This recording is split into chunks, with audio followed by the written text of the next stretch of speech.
Bienvenido a un nuevo evento de Cátedra Europa.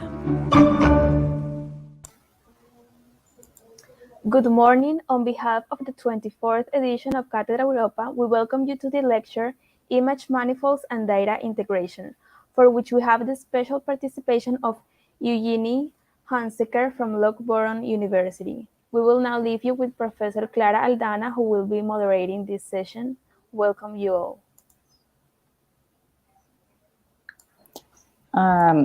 So thank you, Maria Gabriela. I would like to thank the Universidad del Norte and Académico Europa team for giving us this space for this talk.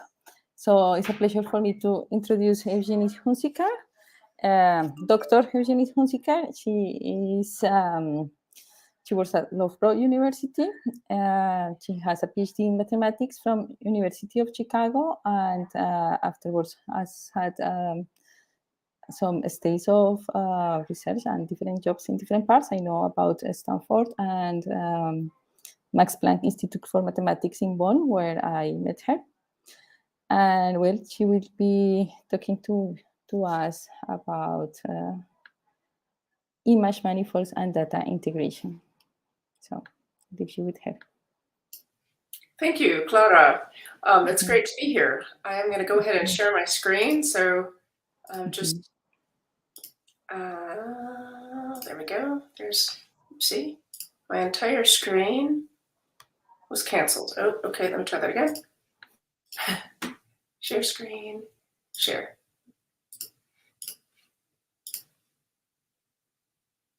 All right, can you see my screen? All right, we've got an infinite regression loop. Let me quickly, before it's too late, start my talk. Okay, great. So it's, as I said, it's a pleasure to have the chance to speak at this event on my research, which is on image manifolds and data integration. Okay, and first thing I have to say is that this is all joint work with my PhD student Steph, who's just finishing her PhD, just submitted and is about to defend. So all of the grunt work was done by her. She's done a really great job. All right, so the system that I have been studying is a system of evaporative deposition. So this is a physical process. I'm going to talk about that a little bit. And it's a system in which I have access both to data and to models. And both the data and the models produce images as outputs. And so the overall question is how, when you have models whose output is an image and data in the form of images, how can you integrate the data with those models in a way that allows you to do any sort of statistical process? Okay, so that's sort of the overarching question of this research. But I'm going to start out talking a little bit about evaporative deposition. Okay, so evaporative deposition occurs when particles are suspended in a liquid, and this liquid suspension is spread in a thin or relatively thin film on some surface or substrate. And then the liquid is evaporated. And as the liquid evaporates, the particles that were suspended in the liquid are transported and deposited in a particular patterns on the substrate. Okay, and this is a process that can occur at a range of scales. The image we have up in the right hand corner here are salt pans. So these are, kilometers wide patterns where salt water evaporated and left behind patterns, these distinctive cell type patterns in the desert. On the very other end of the scale, the lower right corner is an image. It's an electron microscope image of the result of a nanoparticle evaporation experiment. So these are, you can almost sort of just see each little tiny nanoparticle. So this is sort of at the nanoscale, at the very smallest scale. But what you can observe is that we see the same sort of cellular structures. So these same sorts of structures can arise in a range of evaporative deposition environments. And the sort of the motivation for studying these that the physicists I'm working with started with came from nanotechnology. And in particular, as the devices that we're looking to manufacture are getting smaller and smaller and smaller, right? I mean, the computer, the power of a computer that used to take a whole room is now, can fit in your pocket. But there's, even emphasis, there's even effort to make devices smaller and smaller and smaller. And as we're trying to make devices smaller and smaller and smaller, the components that we're trying to manufacture also are getting to be at the nanoscale, tiny, tiny little components. And it's often quite costly and difficult to manufacture components of the sort of complexity that these devices that we carry around in our pockets require. So what there are complex structures that go into these devices, nanoscale complex structures that are difficult and costly to manufacture. On the other hand, when we look at evaporative deposition, we can see quite elaborate structures being automatically assembled through natural physical processes. And what we have here are examples of some different structures that have been produced through evaporative deposition with a particular view to use in nanotechnology. So these little rings on the far right, and then stripes and these sort of cylinders, sort of discs, and so on and so forth.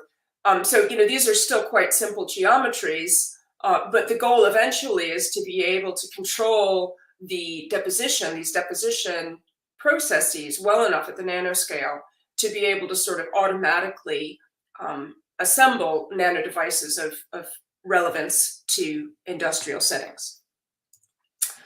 So as I said, the industrial goal is to understand how to control nanoparticle deposition well enough to produce nanostructures of industrial relevance. And additionally, if you're going to do anything in an industrial setting, you also need to have quality control measures that allow you to detect when there's some problem, some fault in your manufacturing process, and figure out where that fault is located so that you can correct it. So we need not only control, but also an ability to diagnose what's going on. Okay, so I'm going to talk a little bit about just the basic physics of evaporation and condensation before I launch into some models and then some statistics, and then some discussion of the image integration. Okay, so the physics of evaporation and condensation, there are various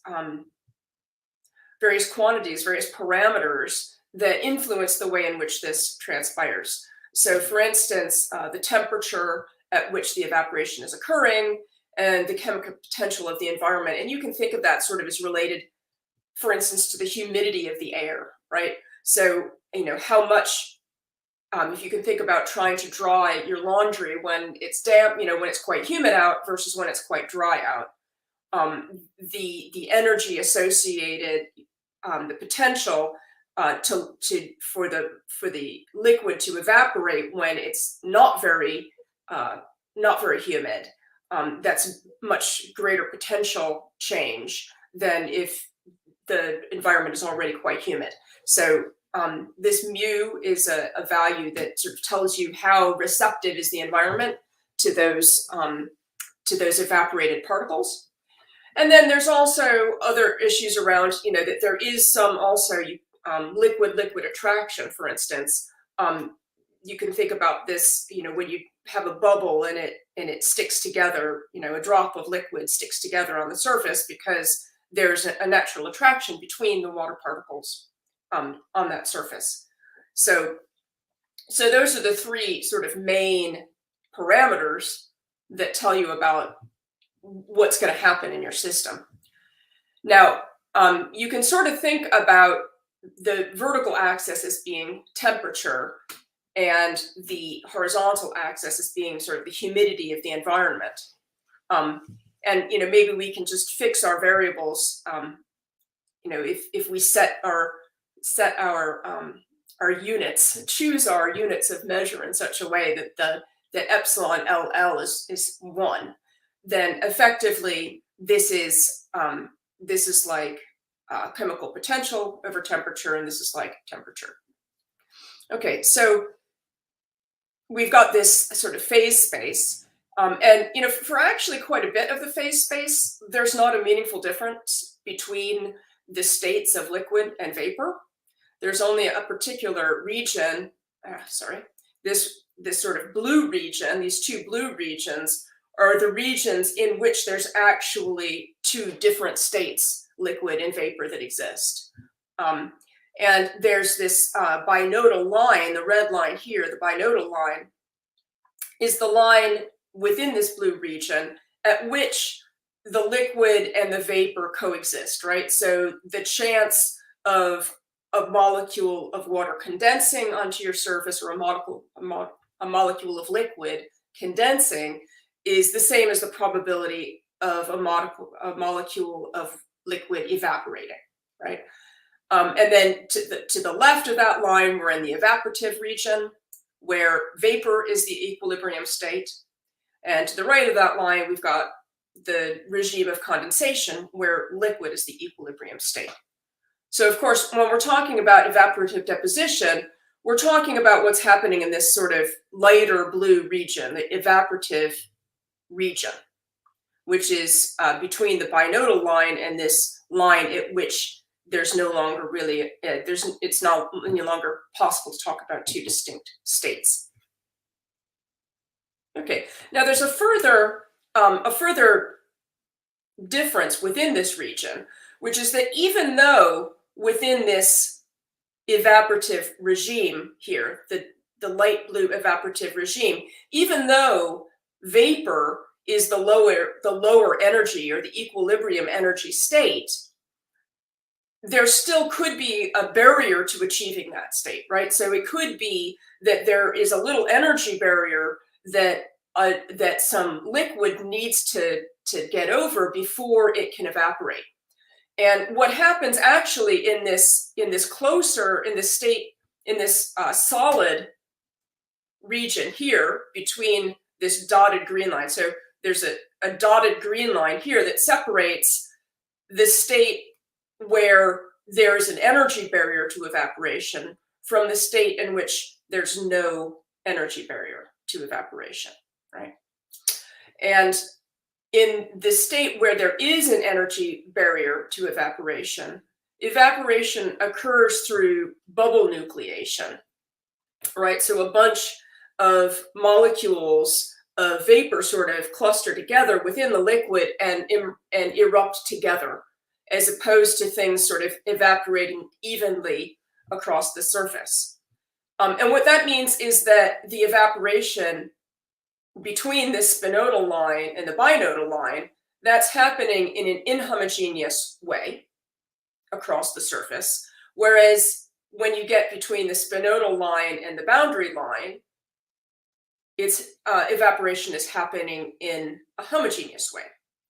Okay, and what that means is that the way that the patterns that will form when evaporation is happening sort of homogeneously across your surface are different from the patterns that are going to form when evaporation is occurring through inhomogeneous bubble nucleation, right? So this spinodal line already represents a sort of a boundary in the states that can exist, in the evaporative regimes that you can be in, which will cause dramatic differences in the resulting deposition patterns. Okay. So there are also other parameters, other physical, constants that will make a difference in the sorts of patterns that are created.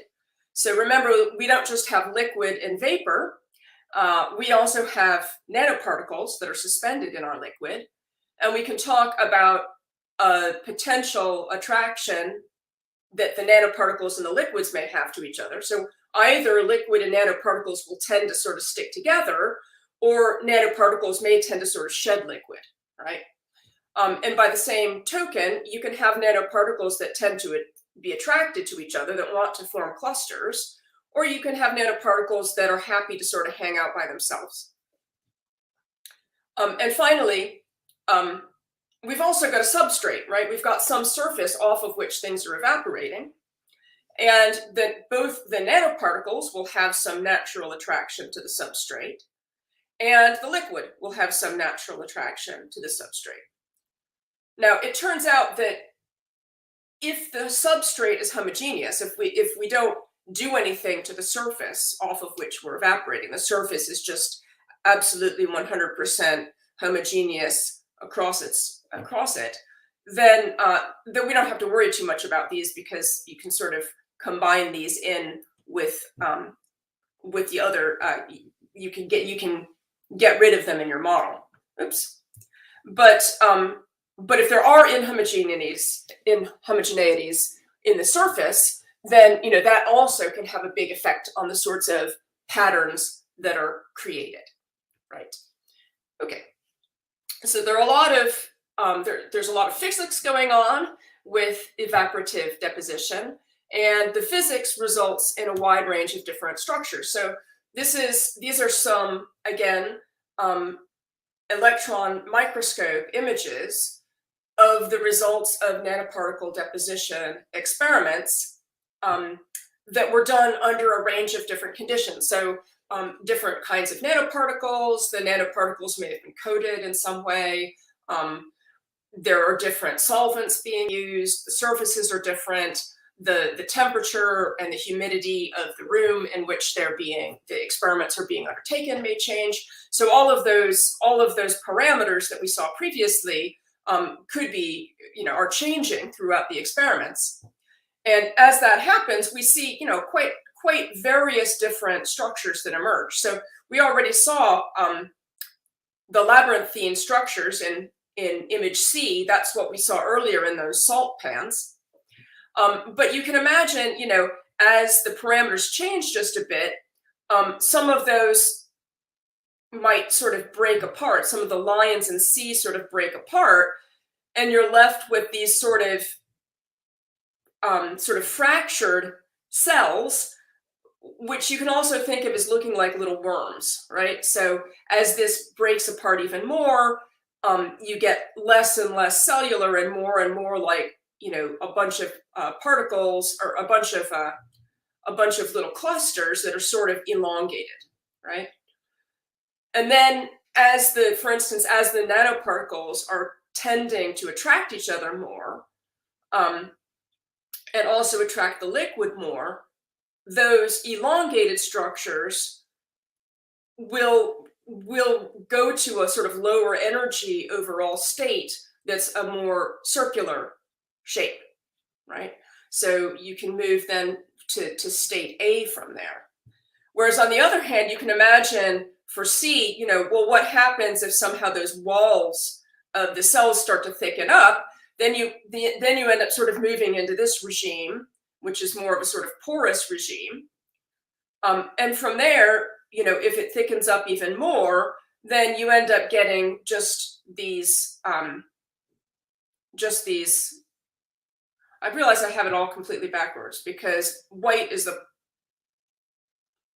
particles, right? You just end up having these holes, right? So the black things are little holes scattered through your surface.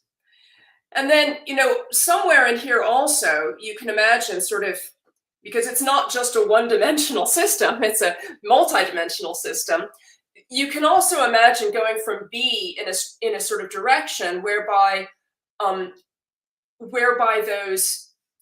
they'll start to form large, clusters, but there will be more sort of ramifications within the boundaries of those clusters. And we call that a fingering regime.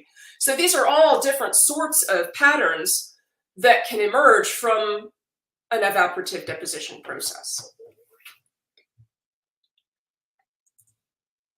All right, so there are two different models of evaporative deposition that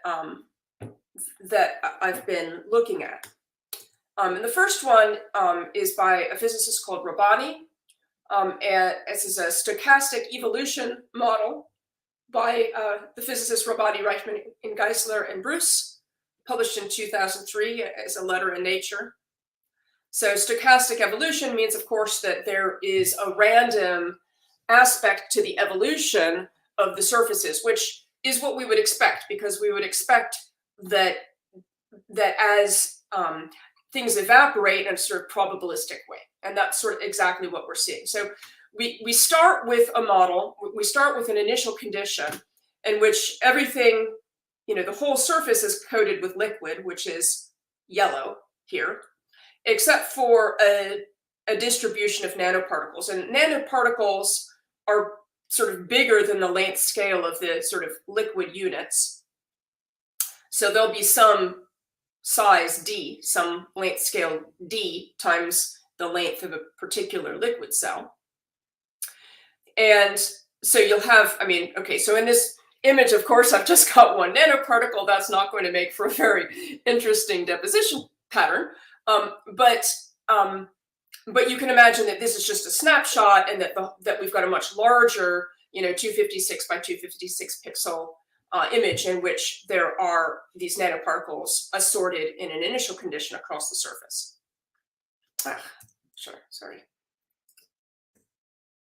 Okay, so then the evolution of this surface occurs according to a Monte Carlo model.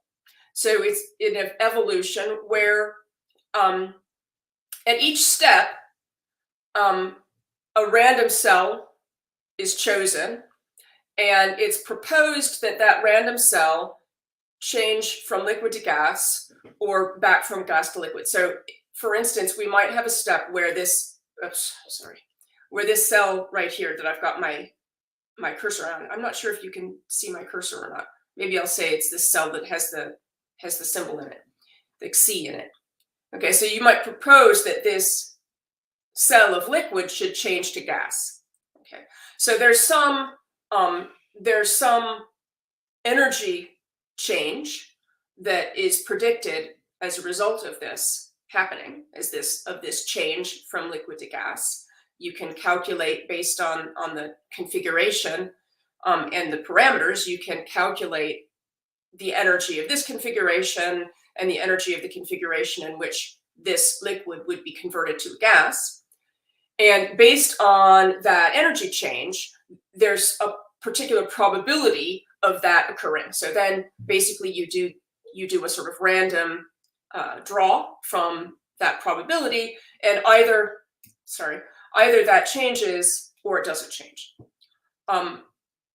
And while that's going on, nanoparticles are moving around the surface through a random walk, whereby they can move one step in any direction if all the cells in that direction are in the liquid state. So in this particular setting, the only direction that this nanoparticle could move is one step to the right, because these three cells to the right of it are all liquid. Okay, and when the nanoparticle moves there, then those liquid cells fill in behind it. Okay, so this is a step-by-step process through which this pattern evolves and eventually really reaches a steady state. Okay, and so the physicists who did this, Rabbani and their collaborators, looked at this process, and you'll notice that they're looking here at the domain in which there are islands of deposition, right? So these white dots represent little deposition patterns, and these are depositions occurring in the homogeneous domain. Okay, so the upper panels here are three images, experimental images of actual evaporative deposition experiments, some microscopy images of those. And in the bottom are three simulation images that have come from the model that I just showed you. Right? And what they've demonstrated here is that as time evolves,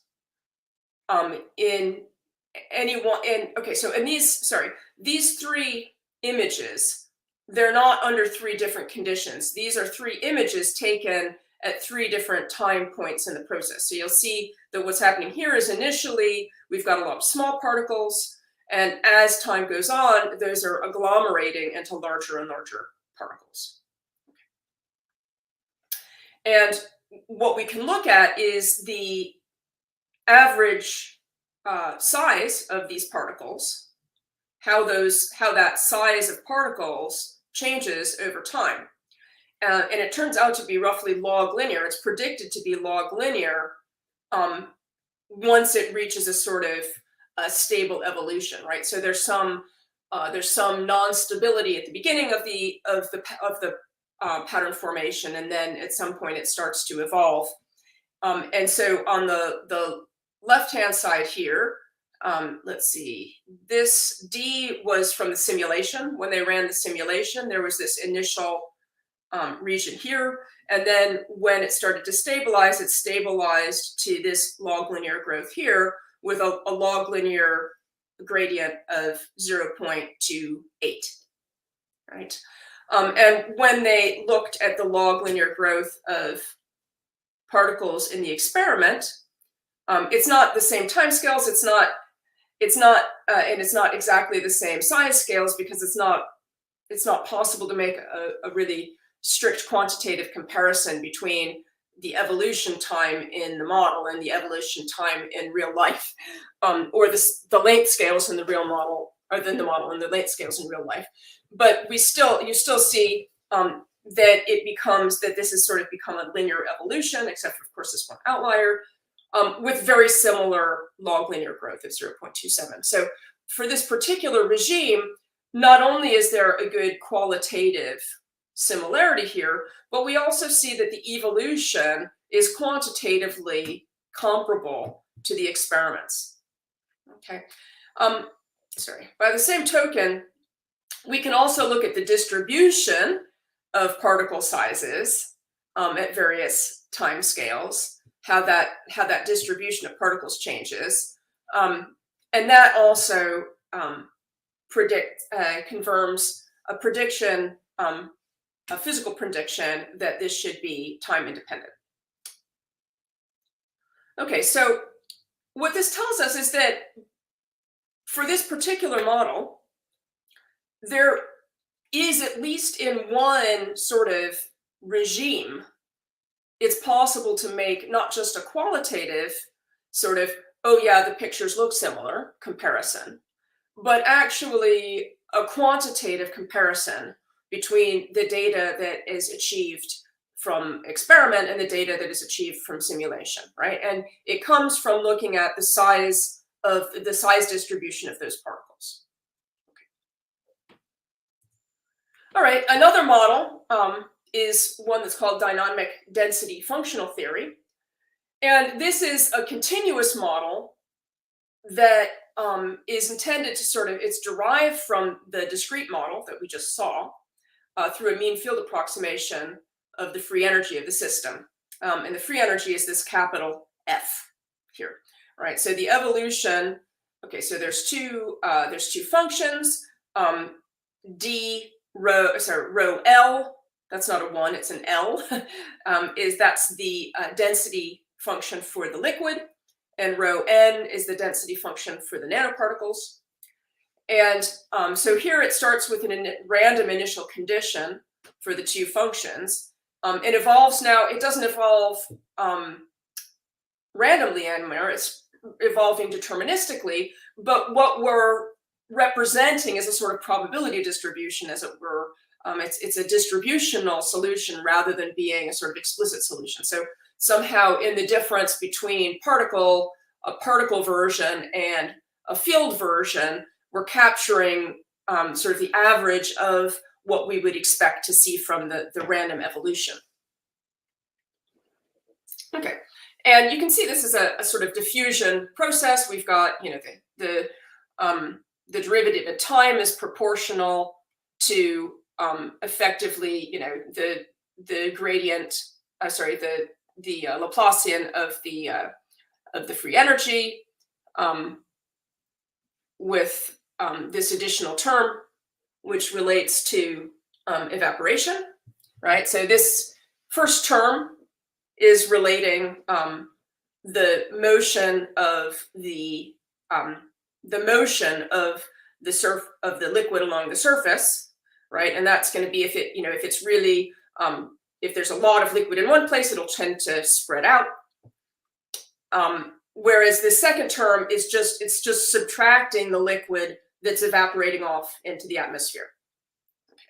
And again, that evaporation is also going to occur more from the higher energy areas. Okay, and then the nanoparticles, they can't evaporate, so there's just one term here, and that's evaporating again, like how much air is not evaporating, it's diffusing. They're diffusing around the surface according to sort of how built up they are. Okay. All right. All right, so I'm not really expecting you, I'm not going to talk about these equations very much, but what I do want to talk through are some of the parameters that we see. So as before, we see these same parameters, these epsilon sub LL, epsilon sub NL, and epsilon sub NN, which, as in the Rabbani model, these relate to the attraction potentials of liquid particles to themselves, liquid particles to nanoparticles, and nanoparticles to themselves. And we also, as before, we have K. K is Boltzmann's constant. We don't put a B on it anymore, but it's still Boltzmann's constant. T is still temperature, and mu is still this potential for the atmosphere that's sort of like you can think of as like the humidity of the atmosphere. And then there are these mobility coefficients. So those are new, and they sort of make up for the Monte Carlo motion, right? So these represent the nanoparticle mobility coefficient. So how much does the nanoparticle tend to move around? And then MLC, if we look here, right? So MLC is the mobility of liquid around the surface. And then this MLNC relates to the mobility, sort of the likelihood of things evaporating off. Okay. All right, so now for here, once again, there was an attempt to look at some sort of quantitative statistics. And in this case, what they were looking at is this statistic, which is the mean fingering number. So they put a particular initial condition whereby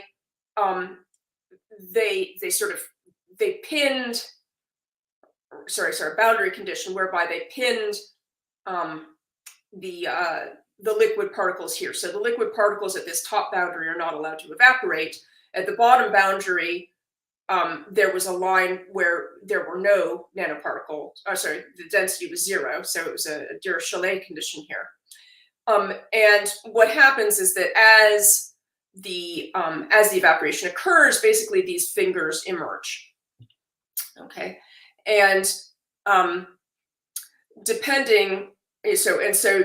you could, how do you count these? Well, what they've done is they've said at any given y coordinate, I can count how many fingers I go through. So I've gone through 1, 2, 3, 4, 5, 6, 7, 8 here, right? And I can do that for each one of those heights. And then I take the average of all of those as something that tells me roughly about how much fingering is there.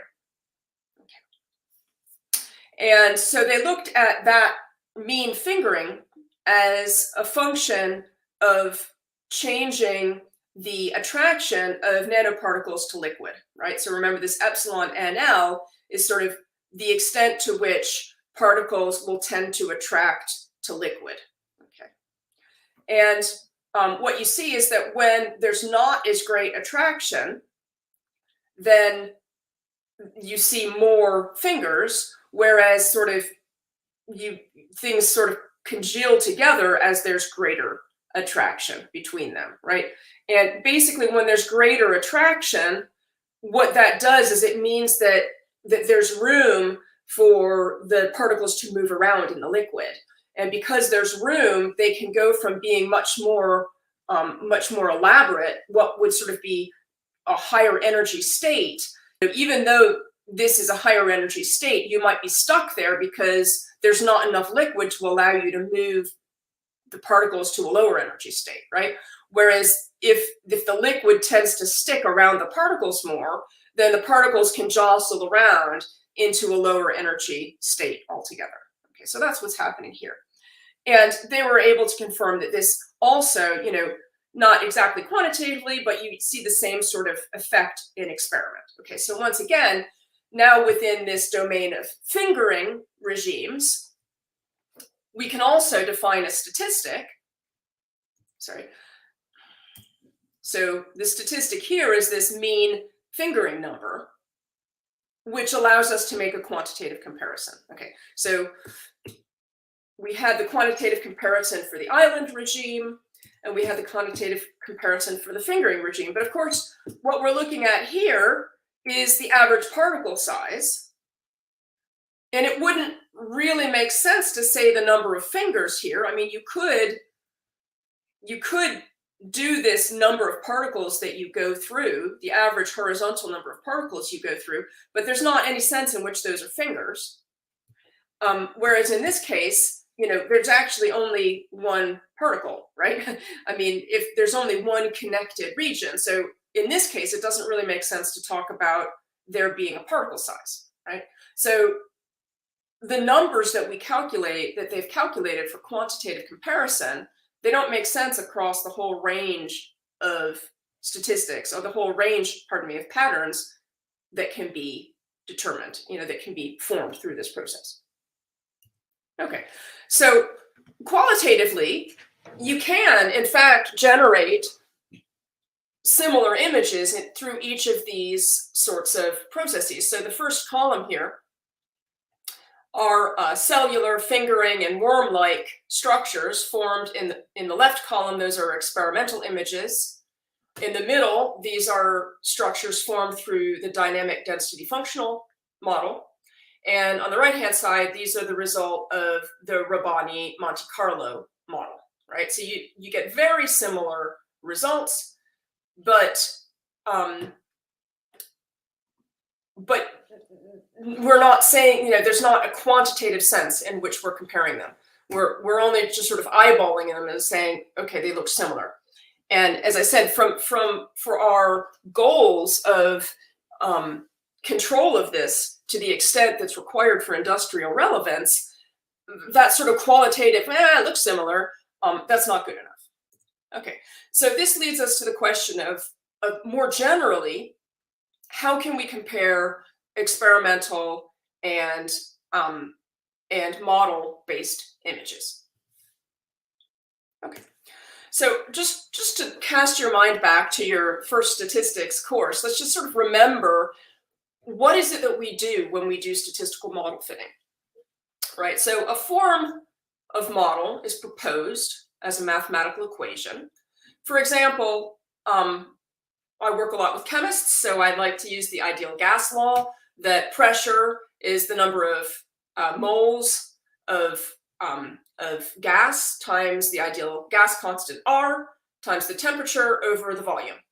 Okay, so here are pressure, volume, quantity, and temperature are variables, and R, the ideal gas constant, is a constant parameter.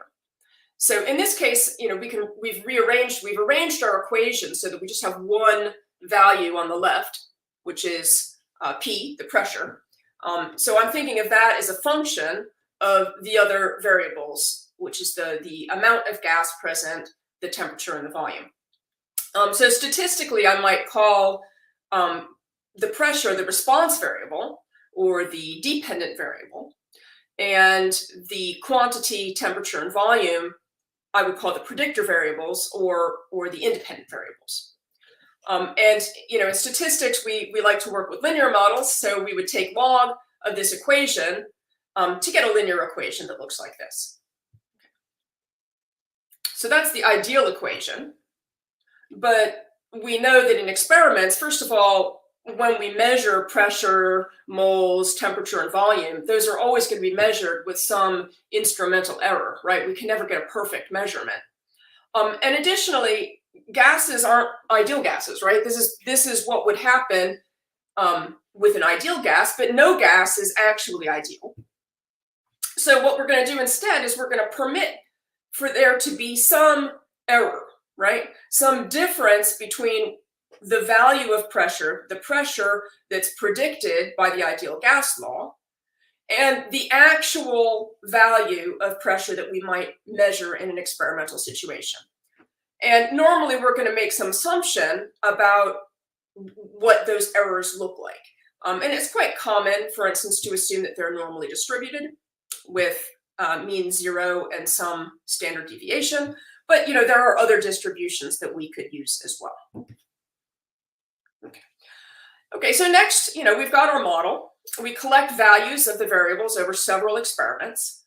And what we do is we use this data to estimate the parameter of the model. And here the parameters are the log of the ideal gas constant and the standard deviation of the distribution of errors. And we do this by minimizing the errors, right? So remember that for each value that we plug it in here, we've got the actual value that we measured for P, N, T, and V.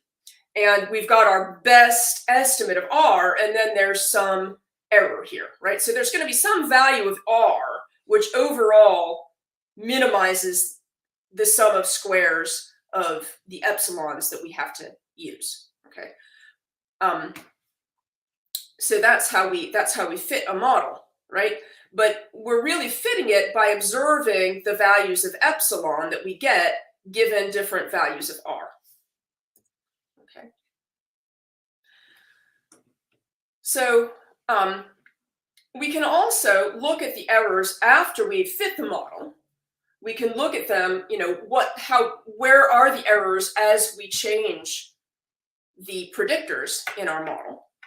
And are there ranges, are there ranges of N, T, and V for which the errors tend to be pretty small, and other ranges, maybe as T gets very, very, very small, close to absolute zero, right? I mean, hypothetically, if T is absolute zero, then the pressure should be zero, but we know that no actual, that's assuming that basically a gas at absolute zero takes up no space, right? It has no bulk to it, right? And that's not actually true for any actual gas, right? So as the temperature gets very close to zero, we're likely to see these errors getting larger. Okay, so this also allows us to evaluate where the model is fitting the data well and where the model is not fitting the data so well. So it's a way that allows us both to obtain estimates of constants, like the ideal gas law, if we didn't know it already. And it's also a way of evaluating how well our model fits data within a range of values. Okay. All right, so in the situation of evaporative deposition, the output of a model is an image, and the data we collect is also an image. Okay. And recall that in order to do statistics, we have to look at the distances between the values of the response that are measured and the values that are predicted.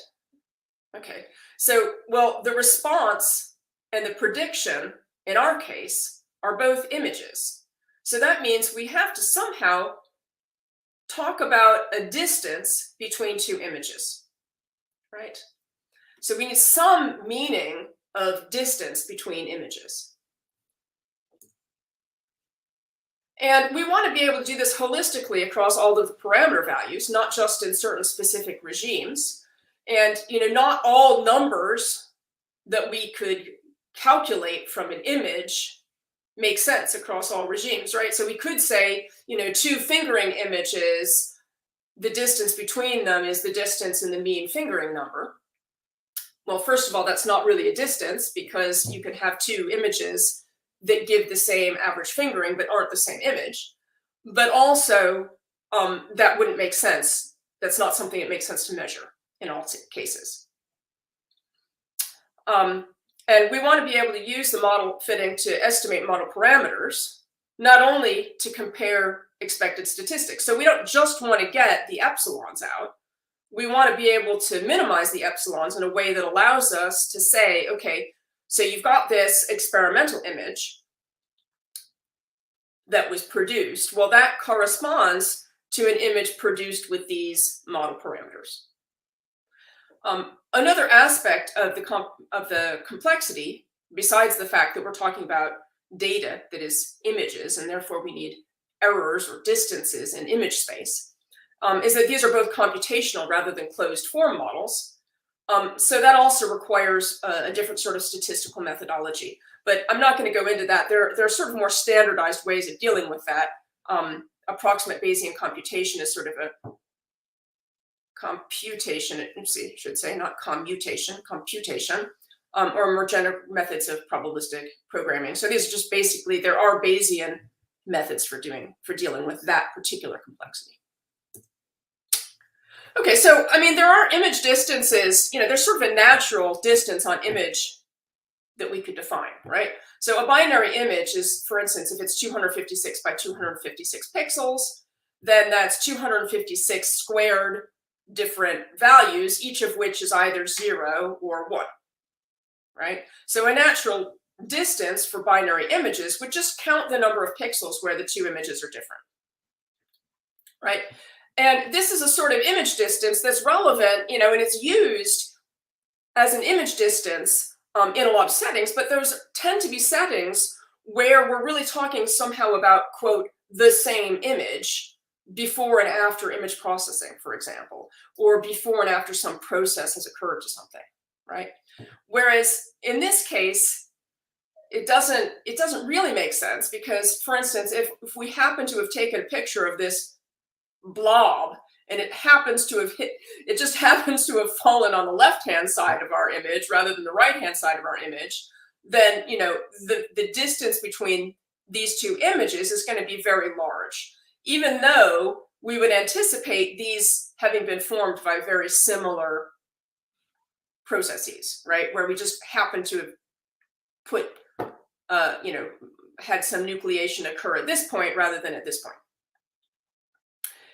And for instance, we could compare it with this image over here, and if the same number of pixels are black in this image as in the first image, then the distance between the first image and the third image is the same as the distance between the first image and the second image. And that doesn't intuitively make sense to us because we would expect the conditions under which this fingering image has been formed to be quite different from the conditions under which these two blob images have formed. So although there is sort of an obvious distance directly on images, it's not one that has any relevance to the processes. It doesn't relate in any way to proximity in the sort of the space of processes through which these things evolve. So what we want is some sense of distance that respects proximity in our space, our generative space. Clara, can you tell me when am I supposed to be shooting for? When's the end of the talk? Ta-da! Clara has abandoned me. All right, I'm gonna look. I'm supposed to go until 3:20. I'm already over time. Yes. Oh my goodness. No, you are not over time. It's not 20. Okay, yes, you are a minute. No, you have a minute, but you can have 3 minutes. I have a minute. Okay. Yes. So I will. Yes. I'll go back to my. Slide. Yes. Okay, so I'm not really getting to talk about it. I'm setting up the problem. But okay, yes, you can share again. Yes. Can you see it? No, I cannot see your presentation now. Oh, okay. Let me try again.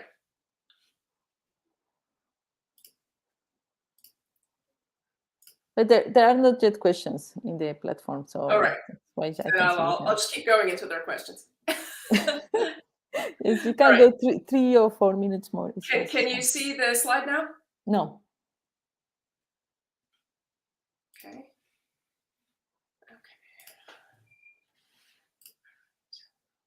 I'm sharing, share screen.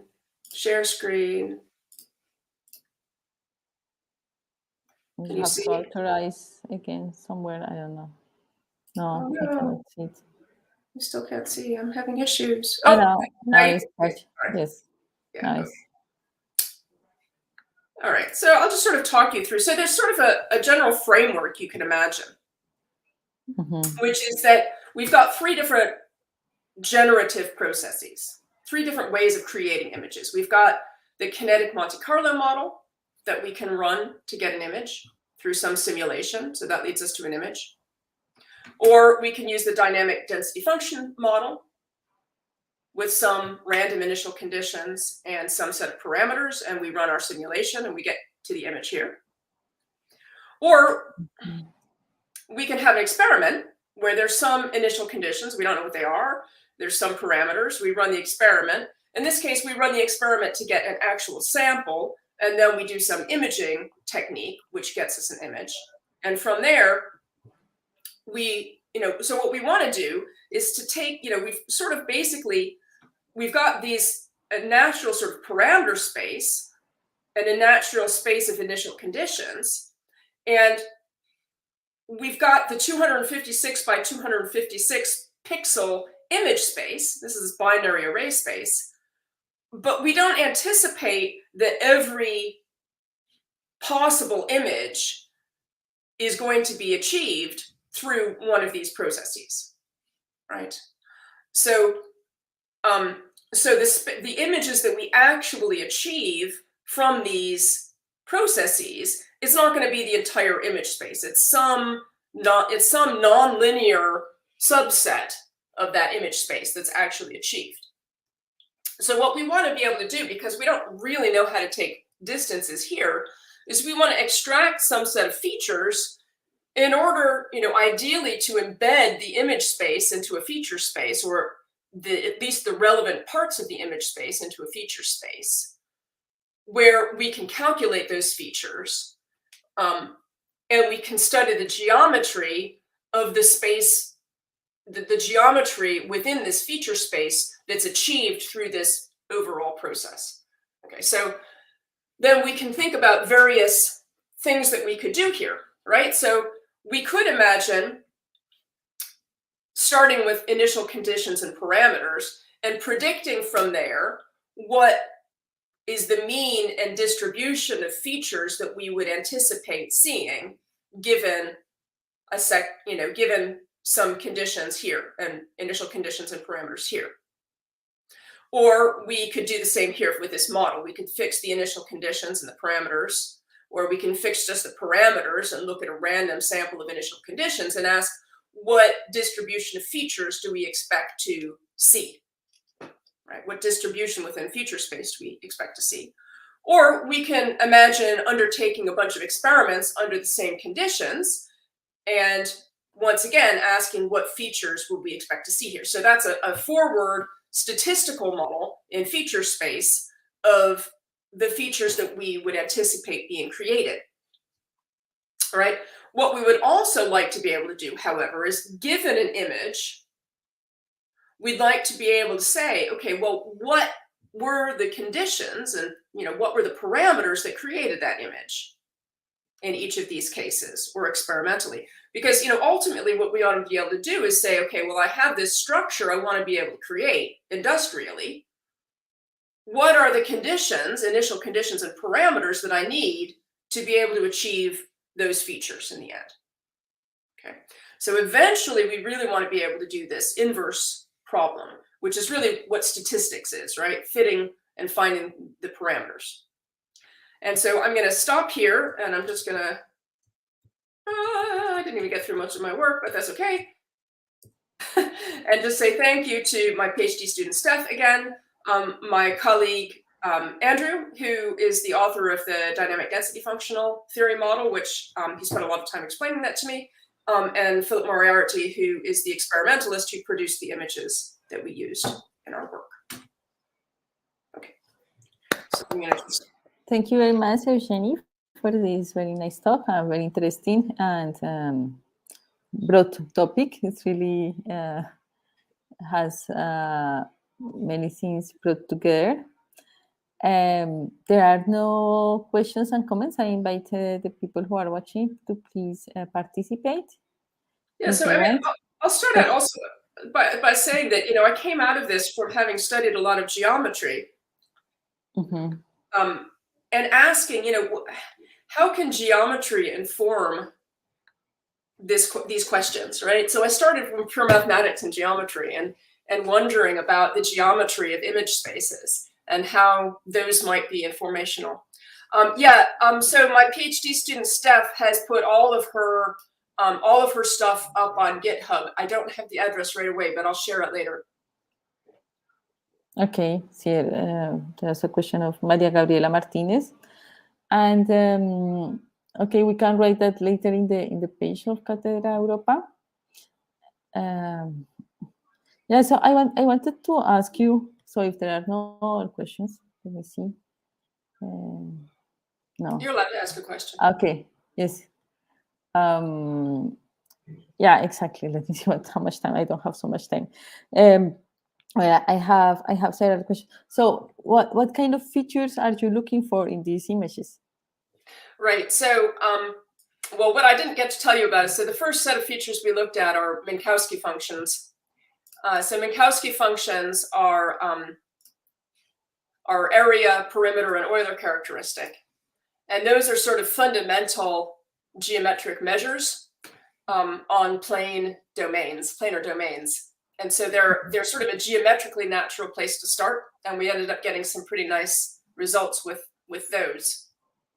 But, you know, there's only 3 of those, and we've got many more parameters in our space. So if we really want to explore, we need a higher dimensional space. But what we can start to do, for instance, is to look at the distribution of areas, of particle areas, the distribution of perimeters, the distribution of the number of holes in each particle, right? So you can start to look at these on a particle by particle basis and look at those, the distributions that we get for those on a particle by particle basis in an image. And those should also be informative, for example. But I think that there might be other geometric measures that are relevant as well. Yes, yes, of course. Let me tell you, Jorge Plazas was the one who asked these questions, and he also said, great, thanks. I think you have met him. And very good. And okay, I don't know if we have time, but I also saw that that you are now working in something related with nanoplastic in the ocean. Microplastics, yeah, right. I see, yes. Can you say a little bit about that? What are you trying to look at? Sure, right. So I've got a new research group on microplastics. It's nanoplastics. It's an interdisciplinary research group with people from chemistry, geography, and engineering. So nanoplastics are the plastics at the very smallest length scales. And because they're so small, they have the potential actually to enter into cells. So they have this potential to become bioactive, not necessarily because of themselves, but they can also transport toxins into a cell, for instance. So the properties of the very smallest shape types of properties of the very smallest particles are actually turn out to be relevant for their biological impact of nanoplastics.